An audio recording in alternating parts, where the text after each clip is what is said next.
I'm an independent studying 11th standard in Government High Secondary School, Pulimangalore. By saying the following poem, I will start my explanation. Searching and eating food constantly, telling many small stories, doing things to make others sad. This is a place after doing bad things. Do you think will I fall? Say such Why do you create with fearing others? Do you give me a mighty one? Okay. Now I am going to explain my concept solid waste generation. Okay. What does solid waste?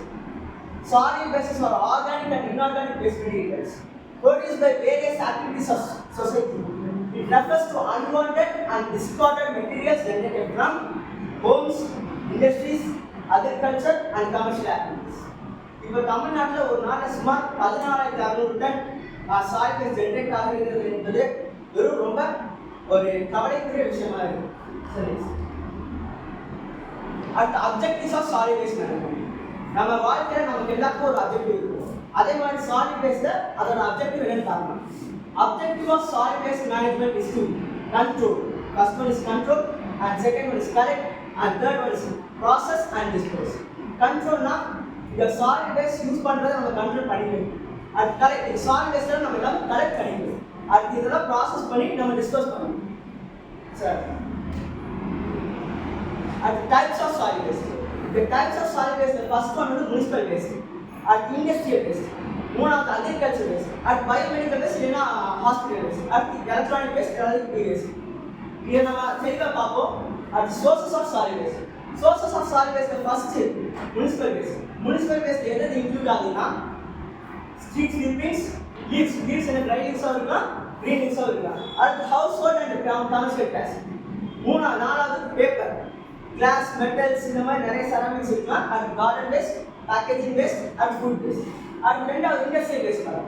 Industrial வேஸ்ட்ல packaging materials இருக்கலாம், scrap material. Scrap materials நம்ம அந்த டின்னு குடிக்கிற அந்த drinks அந்த tin கசக்கி அது waste scrap materials. அது chemicals urea அந்த பொட்டாசியம் இதெல்லாம் கெமிக்கல்ஸ். அது மூணாவது அக்ரிகல்ச்சர் வேஸ்ட். அக்ரிகல்ச்சர் வேஸ்ட்ல கிராப் ரெசிடியூஸ். ரெண்டாவது animal waste, and third is pesticide chemicals, and fourth is manure. அடுத்து நாலாவது பயோமெடிக்கல் வேஸ்ட், அதாவது ஹாஸ்பிட்டல் வேஸ்ட். ஹாஸ்பிட்டல் வேஸ்ட்ல என்னென்ன வேஸ்ட் வரும்னா cylinders, needles, bandages and dressings, expired medicines and laboratory waste medicines. And sources of solid waste. இது எங்க இந்த solid waste எங்க இருந்து வருது? அந்த sources எங்க? அதுல அஞ்சாவது தான் e-waste. Electronic waste. இது இந்த damaged computers, non-workable mobile phones, televisions, charge and electronic and circuit boards இதெல்லாம் மூலமா நமக்கு solid waste வருது. அடுத்து எப்படி நம்ம டிஸ்போஸ் பண்றது? Methods of disposal. First, landfill. ரெண்டாவது டைப் வெர்மி கம்போசிங். மூணாவது டைப் இன்சினரேஷன். நாலாவது டைப் கம்போசிங். அஞ்சாவது type open top. First, landfill. Landfill is a method of waste disposal. By burying in the ground, waste is deposited in layers called cells and covered with soil and other materials to reduce odor and pests and etc. Proper drainage systems are provided to collect contaminated liquid and prevent groundwater pollution. Next, vermicomposting. Vermicomposting na organic waste such as vegetable peels, fruits, scraps, garden residues are placed in composting bin la place பண்ணிடும். ரெண்டாவது, earthworms are feed on the waste.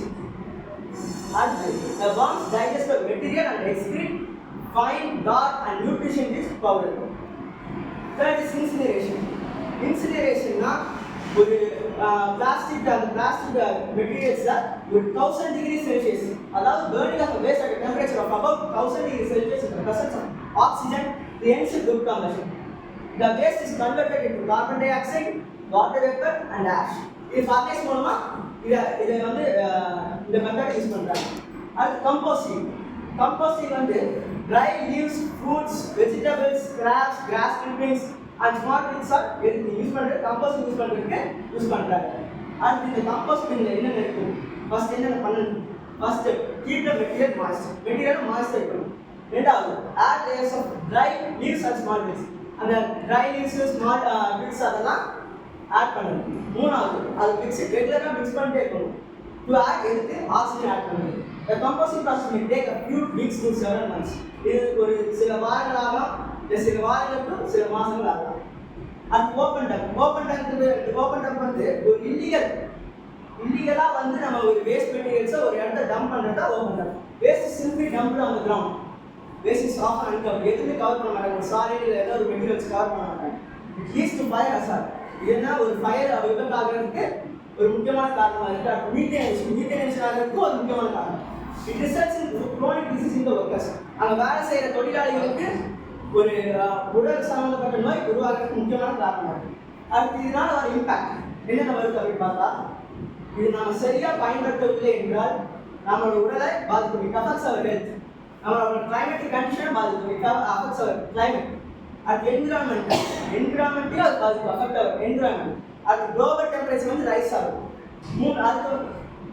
அடுத்து என்ன human health, animals, many types and ecosystem இது எல்லாத்தையும் நம்ம ஒரு வேஸ்ட்டை solid வேஸ்ட்டை ஒழுங்காக பயன்படுத்தவில்லை என்றால், ஒழுங்காக டீகம்போஸ் பண்ணவில்லை என்றால் இந்த மாதிரி பிரச்சனைகள் நமக்கு வரும்.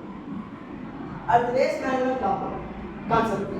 The 3R concept is a fundamental principle of sustainable solid waste management. இந்த 3 கான்செப்ட் இருக்கு. ஃபர்ஸ்ட் கான்செப்ட் வந்து ரெடியூஸ்.